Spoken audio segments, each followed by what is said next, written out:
उत्तर प्रदेश के मुख्यमंत्री योगी आदित्यनाथ जानते हैं कि जनता कब क्या सुनना चाहती है।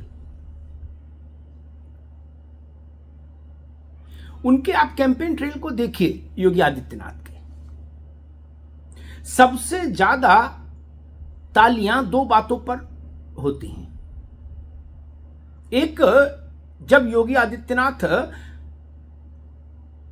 राम जन्मभूमि में मंदिर निर्माण का प्रश्न का मसला उठाते हैं, विषय उठाते हैं, तब, या जब वो कांवड़ यात्रा का प्रसंग उठाते हैं तब अपने भाषणों में। और दूसरा, तब सबसे ज्यादा तालियां बजती हैं जब वो गैंगस्टर, माफिया, अब बड़े अपराधी, इनके खिलाफ निर्णायक कार्रवाई के प्रसंग उठाते हैं मंच से। इन दो विषयों पर सबसे ज्यादा तालियां बटोर रहे हैं उत्तर प्रदेश के मुख्यमंत्री योगी आदित्यनाथ। केवल उत्तर प्रदेश में नहीं, वो देश में कहीं भी जा रहे हैं। वो ध्रुव दक्षिण तक जा रहे हैं प्रचार करने। देश का कोई ऐसा हिस्सा नहीं जहां वो प्रचार करने जा नहीं रहे। प्रधानमंत्री नरेंद्र मोदी और गृहमंत्री अमित शाह के बाद तीसरे ऐसे व्यक्ति केवल योगी आदित्यनाथ ही हैं जिनकी प्रदेश भर में मांग है भाषण के लिए, प्रचार के लिए। और उसमें भी ये दो आयाम सर्वाधिक ताली बटोरते हैं। जब से मुख्तार की मौत हुई और उसके बाद अखिलेश यादव मुख्तार के परिवार को ढांढस बंधाने उसके निवास पर गए गाजीपुर, तब से योगी आदित्यनाथ ने अपने भाषण में माफियाओं वाला मसला जो है उसमें थोड़ा और ज्यादा, जिसको आप कहें एक और ज्यादा धारदार हमला करना शुरू कर दिया है। वो प्रसंग गूंज रहा है। कल उन्होंने पश्चिमी उत्तर प्रदेश की धरती से कहा कि एक ऐसा माफिया था उत्तर प्रदेश में जो समाजवादी पार्टी के शासन के दौरान जब अपने काफिले के साथ निकला करता था, चलता था, तो उसके काफिले के सामने मुख्यमंत्री हो या जज हो, सबके काफिले रोक दिए जाते थे। इस कदर आतंक था उसका। योगी यही नहीं रुके। उन्होंने कहा कि लेकिन जब मैं उसको खींचकर कानून के कटघरे में लाके खड़ा किया, हमारी सरकार ने उसके खिलाफ निर्णायक कार्रवाई की और उसको पकड़कर जब लाके कानून के शासन के समक्ष खड़ा किया, तो योगी ने कहा कि उसकी पैंट गीली हो गई थी, पैंट गीली हो गई थी। बड़ा कड़ा शब्द है, लेकिन इस पर सबसे ज्यादा ताली बजी। काफी देर तक योगी का जय जयकार होता रहा और जनता में, और लगा कि हां, जो योगी कह रहे हैं वो जनता के साथ कनेक्ट हो रहा है और जनता इस बात से खुश है कि माफियाओं के खिलाफ निर्णायक कार्रवाई हुई। योगी ने कहा कि कानून को रौंदने वाले और निर्दोष को मारने वालों को मिट्टी भी नसीब नहीं होगी, मिट्टी भी नसीब नहीं होगी। उत्तर प्रदेश में माफिया राज के दंश बड़े गहरे हैं, इसलिए जब योगी उस पर प्रहार करते हैं तो जनता के बीच में उनकी जो छवि है वो और ज्यादा एक निर्णायक और मजबूत नेता की बनती है। पश्चिमी उत्तर प्रदेश में पिछले एक चुनाव में योगी ने कहा था कि मैं मई जून में भी शिमला मसूरी बना दूंगा यहां। और अब भी जब वो प्रचार में जा रहे हैं तो वो कह रहे हैं कि जिनकी गर्मी हमने शांत कर दी, उनकी गर्मी फिर वापस मत आने दीजिएगा। वो आएंगे तो दबे पांव, दुबके दुबके, लेकिन अगर आ गए तो गिरेबान में हाथ डालेंगे। ये बात भी जनता को समझ में आ रही है। उनकी सभाओं में जो प्रतिक्रिया आ रही है जनता की, वो बताती है कि जनता को ये बात समझ आ रही है उनकी कि गर्मी शांत हुई और गर्मी वापस नहीं आनी चाहिए। बहन बेटियों के साथ सुरक्षा का विषय इसी प्रसंग से जुड़ता है, पश्चिमी उत्तर प्रदेश में विशेष रूप से। तो कुल मिलाकर आप देखिए तो योगी आदित्यनाथ इस बात को बहुत अच्छे से जानते हैं कि कानून का राज और भारत की आध्यात्मिक सांस्कृतिक प्रतिष्ठा, ये दोनों चीजें भारत के मन को छूती हैं। वो चाहे मेरठ में जनसभा को संबोधित कर रहे हो या विजयवाड़ा में, त्रिपुरा में कर रहे हो या उड़ीसा में कर रहे हो, एक लगभग एक सी प्रतिक्रिया आती है जनता के बीच से। ये बात इस बात को स्थापित करती है, रेखांकित करती है कि भारत का मन क्या चाहता है।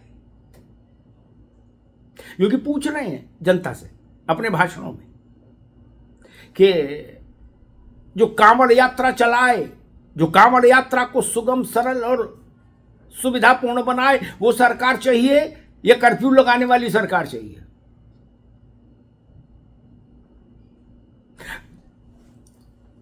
बमबाजी नहीं चलेगी, बम बम चलेगा। एक उन्होंने नया फ्रेज ये भी दिया कि बमबाजी नहीं चलेगी उत्तर प्रदेश में, बम बम चलेगा, बम बम बोले। और कहीं कहीं वो संकेतों में कृष्ण जन्म स्थान का भी विषय उठाई दे रहे हैं। उन्होंने भी हाल में अपने एक भाषण में कहा कि अयोध्या में रामलला विराजमान हो गए, काशी में भव्य कॉरिडोर बन गया, अब नंबर मथुरा का है। लेकिन उनको इस बात का भी एहसास है कि मैं एक मुख्यमंत्री के नाते संवैधानिक मर्यादा से बंधा हूं, तो वो कहते हैं कि मामला अदालत में है, इसलिए मैं ज्यादा नहीं बोलूंगा, लेकिन ये तय मान लीजिए विजय कृष्ण भक्तों की ही होगी। संदेश साफ है, लाउड एंड क्लियर। शायद ये दो यूएसपी, यूनिक सेलिंग पॉइंट, इन्हीं ने योगी आदित्यनाथ को देश भर में भाजपा का सबसे चर्चित चुनाव प्रचारक बना के रखा है। इन्हीं दो यूनिक सेलिंग पॉइंट है। माफियाओं के विरुद्ध कठोरतम कार्रवाई, निर्णायक तौर पर कानून का राज और भारत की सांस्कृतिक आध्यात्मिक चेतना के साथ चलना। अभी प्रधानमंत्री जब आए थे गाजियाबाद और सहारनपुर, एक ही दिन में उन्होंने रैली की थी, तब प्रधानमंत्री ने भी मंच से कहा था कि हमारे योगी जी कानून व्यवस्था के मसले पर किसी को एक रत्ती भी छूट नहीं देने वाले। देश के गृह मंत्री अमित शाह कहते हैं कि योगी आदित्यनाथ ने उत्तर प्रदेश को गुंडे माफियाओं से मुक्त करा दिया। ये पॉलिटिकल अचीवमेंट बड़ा है और इस बात की स्वीकारोक्ति देश के प्रधानमंत्री भी कर रहे हैं, गृह मंत्री भी कर रहे हैं और गांव देहात का सामान्य जन भी कर रहा है। उसको भी इस बात से प्रसन्नता है कि चलो अब कम से कम वैसी स्थिति नहीं है कि कुछ लोग आए और बम फेंकने लगे और गोली मारने लगे और 150 लोगों को मार दिया और उसके बाद हथियार लहराते हुए चले गए। किसी ने सड़क पर दौड़ा के 5 किलोमीटर तक किसी सिटिंग एमएलए को मार दिया, गोलियों से छलनी कर दिया। तो किसी ने सिटिंग एमएलए को पूरब में 500 राउंड गोली चलाकर मार डाला। ये सब, इन सब दृश्यों से केवल उत्तर प्रदेश ने देश भर का मानस क्षुब्ध था और योगी ने जब इन सब स्थितियों से मुक्ति दिलाई तो जनता को लगा कि हां, समाज में अपराध की, गोली बम बारूद की कोई का कोई स्थान नहीं होना चाहिए। और कल मैंने आपसे कहा भी था कि ये पहला लोकसभा का चुनाव है बहुत अरसों बाद, जब उत्तर प्रदेश में कोई भी बड़ा बाहुबली माफिया सक्रिय नहीं है चुनाव में सीधे तौर पर। कुछ ऊपर गए, कुछ अंदर गए, कुछ दुबक गए, कुछ ऊपर गए, कुछ अंदर गए, कुछ दुबक गए। यही परिवर्तन है जो गाजीपुर से गाजियाबाद और बस्ती से बहराइच तक दिखता है। जनता के लिए भी सबसे जरूरी है सुरक्षा। प्राण रहेगा तो बाकी सब चीजें बाद में होंगी ना। और अपराधी सबसे ज्यादा कष्ट देता है गरीब आदमी को, सामान्य आदमी को और कारोबारी आदमी को। और अपराधी सबसे ज्यादा संकट बनता है महिला शक्ति के लिए, आधी आबादी के लिए। तो इन सब के बीच में जब योगी बोलते हैं कि माफिया की पेंट गीली हो गई या मिट्टी में मिल गए माफिया उत्तर प्रदेश में, तो सबसे ज्यादा ताली इनके बीच से बजती है। और भाजपा भी इस बात को समझ रही है, इसीलिए वो योगी की रूप में जो यूएसपी है उसके पास, उसका पूरे देश भर में इस्तेमाल कर रही चुनाव में। मध्य प्रदेश, राजस्थान, आंध्र प्रदेश, पश्चिम बंगाल, आसाम, हर जगह योगी आदित्यनाथ को भेज रही है पार्टी, क्योंकि उसको ये बात समझ में आ गई पार्टी भाजपा को कि देश की आध्यात्मिक चेतना और कानून का राज, इन दो विषयों पर सबसे प्रामाणिक स्वर में योगी आदित्यनाथ बोल सकते हैं और सबसे प्रामाणिकता के साथ उनको सुना जा सकता है। धन्यवाद।